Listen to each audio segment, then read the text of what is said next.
For my presentation, I chose to do sustainability education for the future of the Amazon rainforest. Its overview. The Amazon rainforest is a rich ecosystem that has survived for millions of years, but unfortunately, due to human development, it can potentially disappear within the next century. Sustainability education is so important because it raises public awareness on the issues that the Amazon rainforest faces, and it also provides solutions to address those issues. The problem we see here is a lack of ethical consumerism. Ethical consumerism means buying products which were ethically produced and that are not harmful to the environment. Ethical products include fair trade goods, energy efficient renewable energy, and recycled paper and wood products with Forest Stewardship Council approval. Brazil is unfortunately driven by corporations and a government that has historically not abided by this concept, which has driven its resources to dangerous limits. Here we see that cattle ranching is its number one cause of deforestation. This not only caters to Brazil's wealthier consumers, but also the growing economies of countries such as India and China. This industry generates more than $7 billion a year for Brazil in exported goods, which the government wants to double. Greenpeace reported that there is a link between cattle ranching and beef, leather, and cosmetic products being sold today. Deforestation is increasing due to legislation that has been fueled by the agribusiness lobby. This has cut environmental budgets and decreased indigenous land right.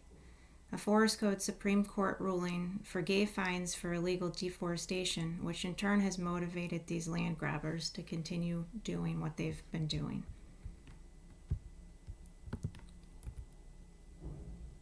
The case analysis I found in regards to this issue,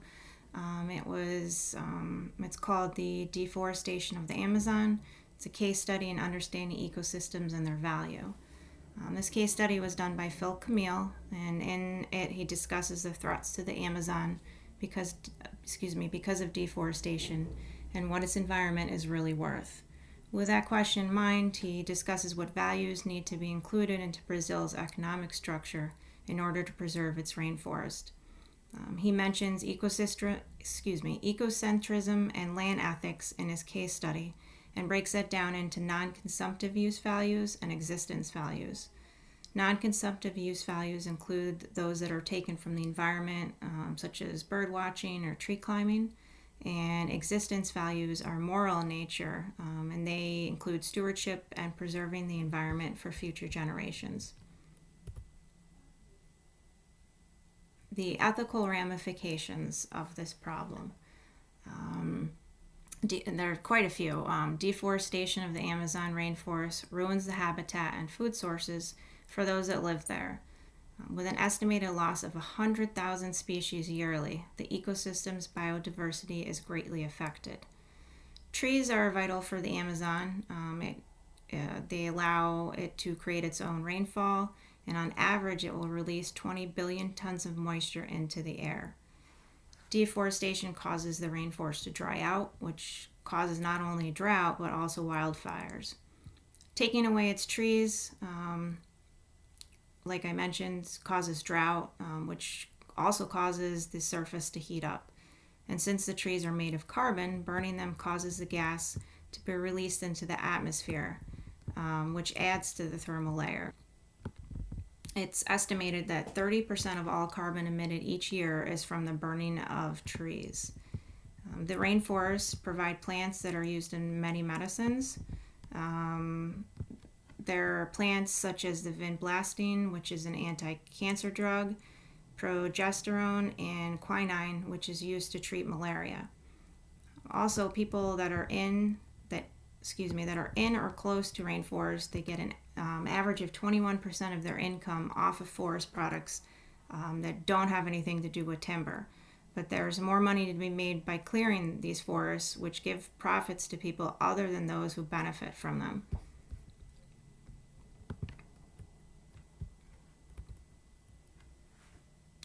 Policies that have been initiated on sustainability in the Amazon. I found two.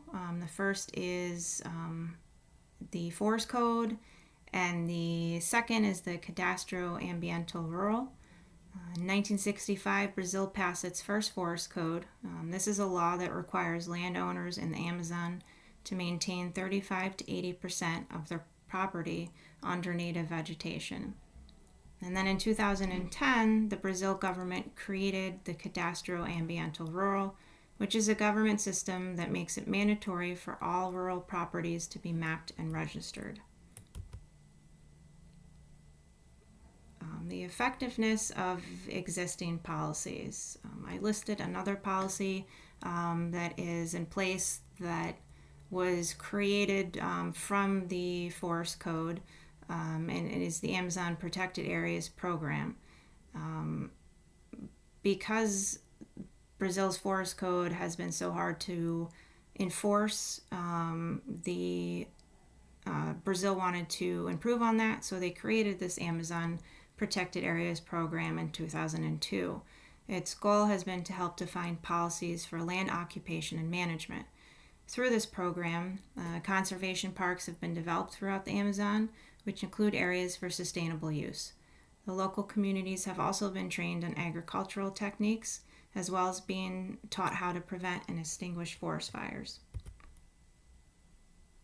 Some ethical solutions I thought of. There are two. One is a larger viewpoint. So biocentrism. The biocentric view places the most importance on living individuals of the environment. Under this approach, non-human species would not always be at such a disadvantage, and we would be ethically obliged to try harder to come up with alternative solutions to deforestation. And under this category falls ecocentrism. It attributes equal importance to living and non-living components of ecosystems, so it's a little bit more refined, and this holds true especially when making decisions regarding the treatment of the environment. The aim here is to conserve the beauty and integrity of nature. So my proposal to help Brazil end deforestation and other environmental issues, and to work with what they've already put in place. I feel a partnership with Brazil can teach forest sustainability, and we can do that from the U.S., mainly through government partnerships. So in 2018, the U.S. and Brazil renewed a partnership that was aimed at conserving biodiversity in the Amazon and strengthening sustainable development in protected areas. In addition to this, I think we need to put a focus on teaching forest sustainability, like I said, to end deforestation and also to secure a healthy ecosystem for the future and our future generations. So in order to do this, we can teach Brazil tools and practices that have been successfully implemented not only here but in other countries. A good example of that is seen in the Rainforest Alliance. The Rainforest Alliance gives training to forest communities around the world, teaches methods aimed at conservation and wildlife safeguarding. They also provide training in business skills such as bookkeeping and other organizational tasks. After this is done, I feel that we need to train the indigenous communities. After we train these communities, we need to ensure that they have access to proper health and safety benefits. Obviously, these employees are necessary for successful forest management to function properly. So this is why health and safety is so important. And in a study that I found, in a community-run forestry business, certified ones did a better job of caring for their workers than non-certified ones. They were also 4 times more likely to have taken part in a safety course, and 94% of these businesses offered regular medical exams to their workers. So hopefully this would be a good way to improve upon the efforts that Brazil has already made, and